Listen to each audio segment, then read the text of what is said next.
Okay, but did they hear my opening comment? Let's repeat that just to make sure, because quite a few people were not. We are in the climax of the climax for the decay of the dollar. This is a multi-year process. I told people way back 2016 and 17 that we are about to hit the long down ramp for the dollar. And it was a couple of years ago, 3 years ago, we started to hear about the term de-dollarization. Now we're getting a climax. And this is where the United States, regardless of who is making the comments or executive orders or the policy or whatever, this is where the United States commits financial suicide. Do you think it starts with this Stop the Gold Russian Act? No, it started, well, you know, this is a 4-year process. So where did it start? The most recent part started with the isolation attack and propaganda against Ukraine. Mm-hmm. It started with more and more pressure for Nord Stream 2. It's kind of an extension. Notice that it's happening right at the end of the pandemic bullshit. So the pandemic is gone. The pandemic is, how shall I call it? Exposed, denuded, put on stage without any clothes on, completely vilified. Stocks are falling for big pharma, and suddenly there's an attack on Ukraine, blamed on Russia. I call Putin the sheriff, and the sheriff has decided to clean out Ukraine. It's the last stand. I said back in, you can bring up the shows. I said in December, Geneva and Ukraine are the last stand. We don't hear too much about Geneva, but let me recite what's going on in Ukraine. And the ones responsible for activity there are the US, UK, and European cabal. It's the Davos maestros. Are you ready for this list, Jean-Claude? Let's hit it, man. You're probably aware of most of them, but I bet you there are a couple you hadn't heard. I put my thoughts together, and it took 10 minutes, but here's the list. The focus is on the cabal activities in Ukraine for the following: child trafficking, child blood harvesting, narcotics trafficking, white woman trafficking, human organ trafficking, biolab virus development, money center banking for money laundering. By that I mean money laundering in banks that don't have client services. Theft of Russian Gazprom gas flows. Western Reconstruction Fund confiscations. Western fraud to sack Ukrainian businesses and corporations. Experimental usage of Ukraine population on virus propagation. Experimental usage of micronuclear weapons. Recruitment of violent psychopathic mercenaries. And there's more. But did I overlook anything? I was going to say, it's a nice place to go vacation. I got a very strange story that was told to me a couple of days ago. It was by a fellow in the United States, and he said, Jim, I've got a long-term European friend. He has ties in Ukraine, and he went recently to Ukraine to try to help the refugees. And he said there were 200 or so, 150, 200 different refugees, natives from Ukraine. They were a bit disheveled because they were running. They were getting away. They didn't have their best manner, dress, hairdo, They just got out of town, and he said of the 200, about 2/3 of them were women, and half of them were absolutely gorgeous. And he said these were not selective women coming out of, like a prostitution parlor for abuse by the Ukrainian officials. These were just regular women. He said they were just gorgeous, one after the other. All right. Now, what's happening in Ukraine is that there's a group that the American public and European public must begin to comprehend. It's the Azov right-wing militia, AZOV. They're doing ethnic cleansing in the eastern provinces of Donetsk and Luhansk. They call their provinces oblats, but let's just call them provinces because we know what that is, especially you guys in Canada. We call them states. Australia calls them states. Ukraine calls them oblats. But in the far eastern provinces of Ukraine, they're ethnic Russians and they speak Russian. The Azovs went in there and killed 40,000 of them. We're not talking about isolated killings. We're talking about typical old Yugoslav ethnic cleansing. It's back. Just like what happened in Bosnia, Herzegovina, Serbia, the ethnic cleansing. They killed at least 40,000 ethnic Russians. I heard a story where they threw some older women off porches to their deaths. They just incredible crimes against humanity. And the Ukrainian press sells it as the Russian military killing the civilians. Right. So we got propaganda that's dead wrong and needs to be exposed. You're not going to get it on the Western press. To me, it's a race. We've got a race with the Western press for who is going to first talk properly about the pandemic, the virus in Ukraine. The ones that talk properly are not going to have their assets sacked. The ones who don't and are stubborn to the end, they will be sacked, their assets will be totally gone, and their vice presidents and board of directors are going to be arrested, and some of them for treason. Now, I had an interesting question given to me a few days ago.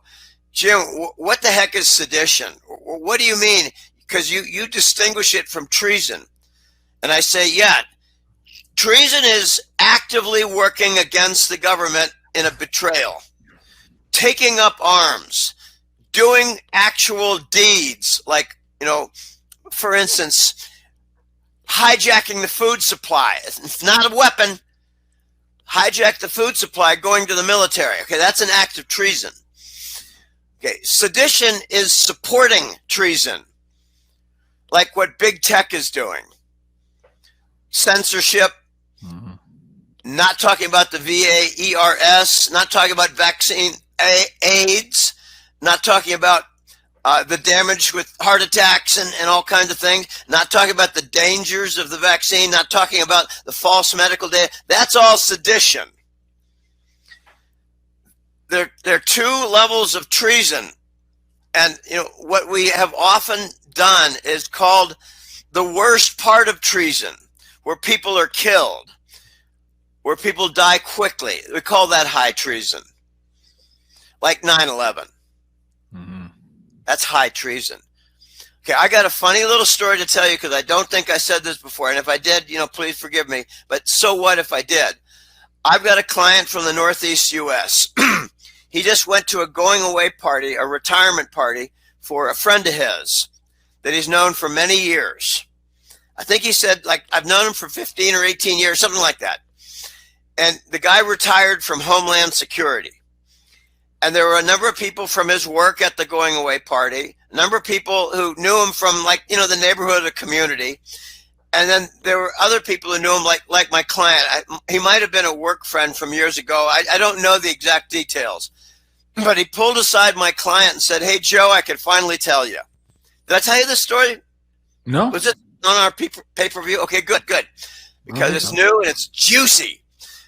He said, Joe, I can finally tell you, I've been at Homeland Security for a long time, and I've never been in a position to tell you what's going on because I didn't want to lose my job. I didn't want to lose my pension, but now I'm not on the job anymore, and all the mass arrests are true. All the tribunals are true. All the expansion of the tribunals into the White House are true.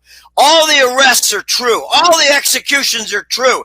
Everything is true, including the doubles for some of the people who are replaced. It is all happening, and it is happening now. Wow.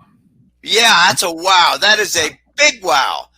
And, you know, my client couldn't put the emphasis in tone that I do because he wrote to me. Well, he ain't no Jim Willie. Jim, let's backtrack here about the news. You just mentioned that it's going to be a race in the West here for the news to actually report the truth. What do you make of this story here? Of course, you and I talked about this when it first came out, that Zucker had resigned from CNN on this weird sexual allegation charge. Just the other day, he received $10 million here as, I guess, a parting gift. But do you think this move here perhaps is positioning CNN to be maybe the leader in the West to actually start telling the truth? What are you hearing behind the scenes of what's happening with CNN? How does this tie in? CNN has not been a quiet story for quite a while. For a long while. I got quiet and quite there. I got to be careful about my English. It's been a long time in the news. Now, remember, there's something very important, and you will remember this. Like if you do carpentry work, you fix the worst piece first because it looks so bad. And then your whole wall doesn't look horrible anymore, but what's gone? The worst part. The last shall be first. Mm-hmm. The rescue of the prodigal son. You can go on and on with the examples. But I heard it was about a year ago, might have actually been a little longer than a year ago, that a couple of the vice presidents at CNN were captured for treason and child trafficking and child ritual kills. All these things I don't want to talk about. Right. But they were captured and they were handled. And I think some of them flipped. And we don't know exactly who it was, and we don't know how many it was. But the only news network that was mentioned, it was early 2021. The only one mentioned was CNN. And then you had that Don Lemon jerk. He was arrested. And he was implicated in the Vatican attempted assassination of Trump. And Donna Brazile of CNN also was implicated in the Vatican attempted assassination of Trump. But what I have heard, and you know, very hard to verify much. You get bits and pieces to verify, and it's just the din of war. Mm-hmm. But I heard that Brazile did not get replaced. I don't know where she is. I don't know what she's doing. She might be here and there. Don't know. But Don Lemon got replaced. And it was a pretty good replacement. Mm-hmm. He looks a lot like the original. Now, we got something very unusual to comment about regarding replacements. If it's a replacement of Trudeau, the English-speaking Canadians will not notice that his French accent is different. I suspect you have noticed that. There's a couple of videos that, first of all, doesn't look like him. He was very poofy and puffy, but the accent was off as well, yes. I had a French-Canadian client contact me 3 weeks ago and said, Jim, you have thought that I'm Eastern European, but I'm actually French-Canadian. I said, yeah. I thought it was like, you know, a Czechoslovak Canadian, but he was actually French-Canadian because he never let on that he spoke French. He never let on. He has an unusual name, an unusual last name, and it just seemed like Eastern European. My mistake, but that's okay. He said, Jim, the new Trudeau, we call him the pudgy Trudeau. The pudgy Trudeau has a different French accent. Okay, now, if it's a black person like, say, Oprah Winfrey, and she gets replaced, what portion of the population, the general population, can actually say, well, I remember what she looked like a month or 2 or 3 or 4 ago? No, we remember what she looked like a few years ago. Mm-hmm. So the replacement of a black person is not noticed well by a white person. Mm-hmm. A replacement of a French Canadian person is not noticed well by an English speaking Canadian or American. Mm-hmm. And I'll never forget the dumbass comments that I got 4 years ago, 5 years ago, from people when I pointed out the old Hillary versus the new Hillary following the October 2016 CNN debate. I said, that's the old hag versus the new one who's 25 years younger. Mm-hmm. And the dumbasses said, well, maybe she just had a really good makeover at the salon. Yeah, maybe. And maybe you have an active working brain stem. Not. Okay. There are many more who've been replaced. The replacement of Governor Newsom in California was so bad that he went on vacation to the Baja of Mexico and made up a story that he's recovering from COVID. Mm-hmm. Okay, notice that we got it right all along on COVID, and now we deserve praise from all the normal morons out there, like my college roommate who said to me, Jim, you think you know more than the doctors? I said, no, I just don't profit from your death. Mm-hmm. And I'm more honest. I don't get a bribe to shut up. And he cut me off in the middle of that response. Mm-hmm. Okay, so I wrote him later and said, I sure hope you got the placebo, Tommy. And that you don't have VAIDS. Well, we're going to... myocarditis. I think he or got... sponge brain. Go ahead. Or abortionitis. Mm-hmm. Or vaxabonerosis. Yeah, I don't like that one. It gives me the EBGBs just when you say it. I got a friend who knows 5 men who had vaxabonerosis, and one ended up with a divorce right quick. Oh my God, I can imagine. Hey, before we go too far, I wanted to bring back this idea of Trump. You mentioned Trump and the assassination attempt and done in Brazil, all this stuff. What did you make of this here a couple of days ago? Trump's plane was forced down here, emergency because of a supposed problem with one of the engines. I believe it was the right engine. Did you hear anything about this in the back channel? I heard that the last small paragraph was, and Trump was not even on the plane. Ah. Interesting. It was his other double that was on the plane. Or it was the one that they faked out on the news, the press corps, to lead to believe that he was on the other plane. Let me just say something about these presidential planes, Air Force One, etc.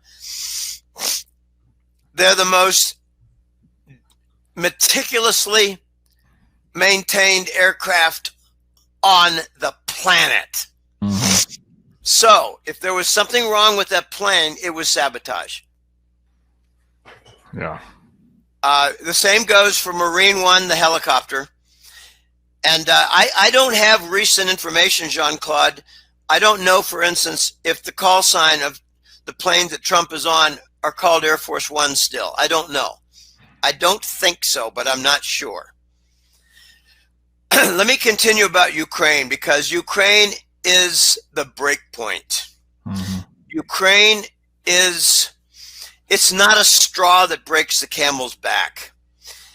It's the barbell that breaks the cabal's back. It's loaded with weight. It's like a 300-pound barbell that's going to crush their necks, their tracheas, and their spines. Now, this is going to sound pretty harsh, but we're not going to get any remedy for the financial structures until these guys are all killed. I got constantly the question, Jim, when are we going to see the silver price and the gold price go up? And I said, when these guys are killed, or it looks like they're down to their last few. Mm-hmm. Okay, they hate me. They have sticked. I don't know if you know that word in English. They have sticked, not dogs on me. They've sticked demons on me. Mm-hmm. And I say, fuck you. Mm-hmm.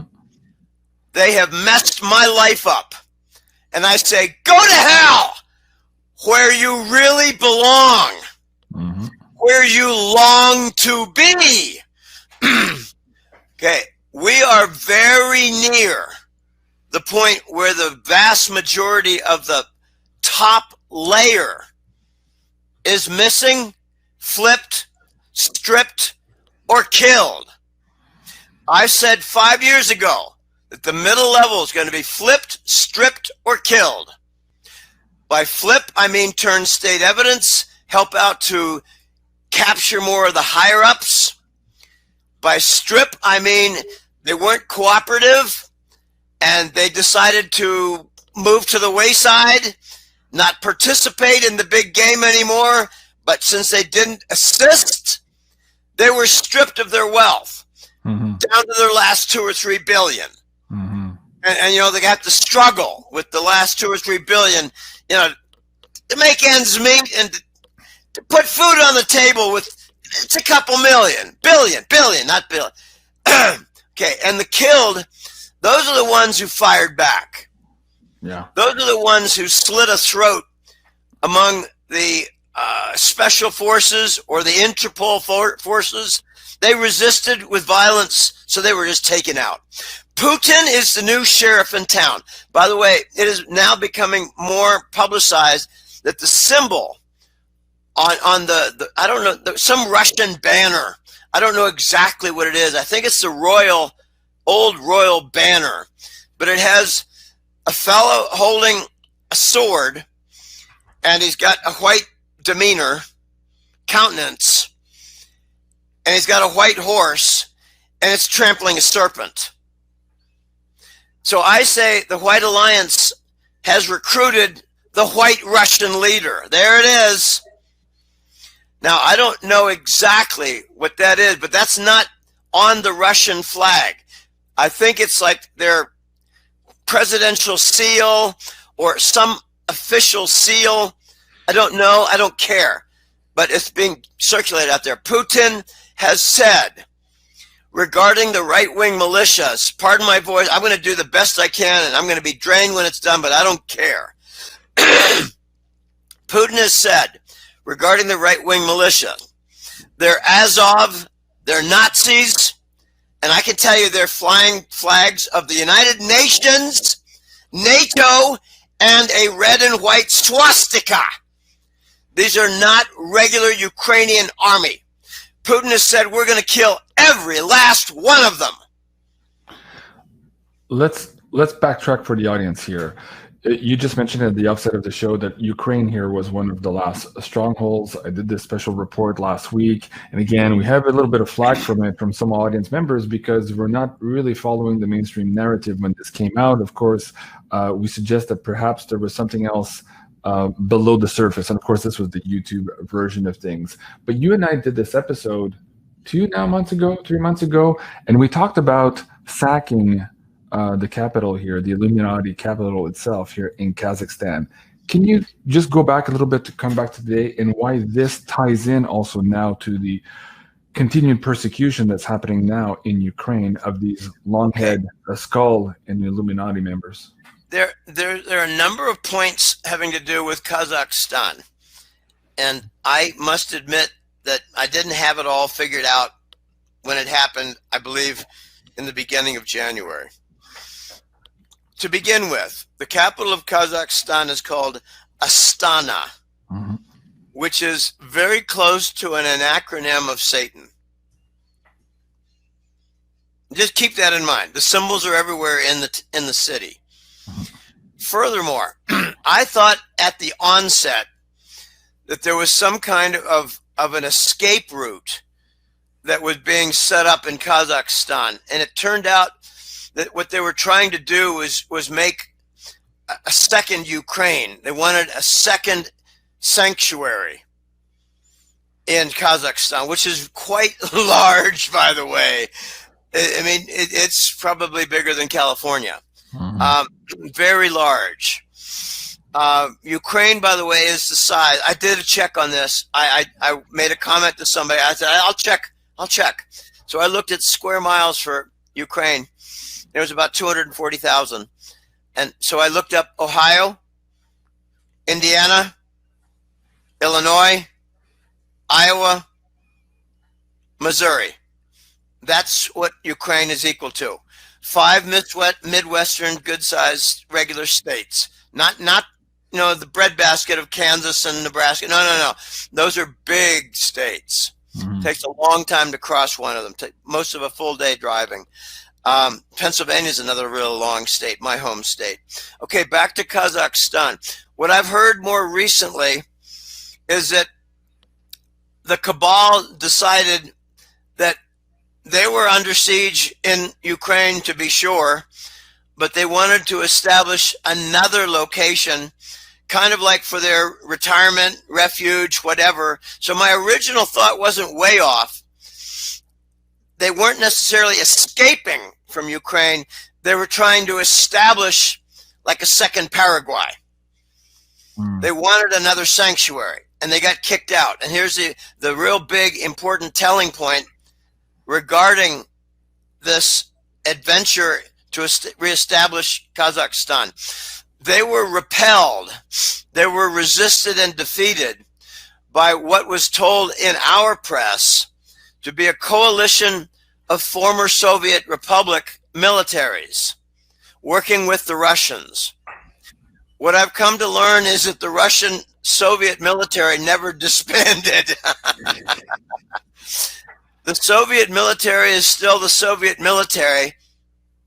They just have maybe a little bit different chain of command, and they call themselves the Shanghai Co-op Org. Oh, wow. The Soviet military is still in force.